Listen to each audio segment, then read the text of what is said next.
The JSE launched its simplification project in September 2023, a process to make listing on the JSE simpler. This followed a consultation process with existing issuers of shares at the JSE, potential ones as well as sponsors, investors and other market participants. And after a rigorous process, it was given the thumbs up by the regulator, the FSCA. We wanted to make sure that we remove ambiguity and, very importantly, complexity, because we certainly believe that complexity leads to uncertainty. And we've now introduced a set of requirements that's effective for new applicants from the 13th of January. That's far less complex. And at the very same time, we've also maintained very strong investor protection and disclosure standards. So we think we've managed to find the right balance in getting a product that's fit for purpose, that will enable new listings and make sure we can retain listings as far as possible. One market analyst made the observation that the Simplified New Listings initiative now meant that the JSE booklet on this had been reduced from some 450 pages to just less than 180 pages.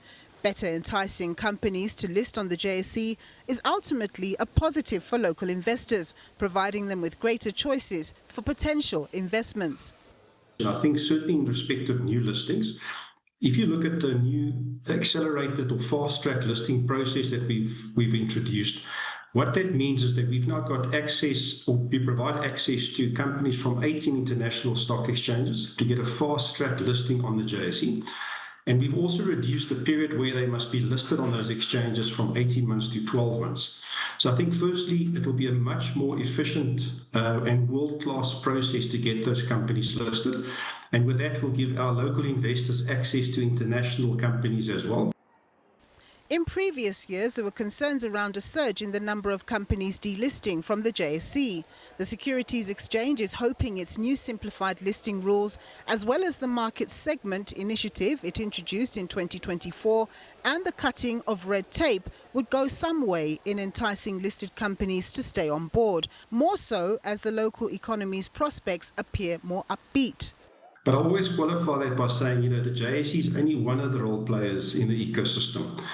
Obviously, you need to have good economic conditions, and I think we're quite favorably placed at the moment as a market, South Africa. With stronger economic growth, we've been taken off the grey list. The markets were very positive during 2025. So I think all those things, certainly from our perspective, shows that there are good indications that there'll be an uptick in listings in 2026.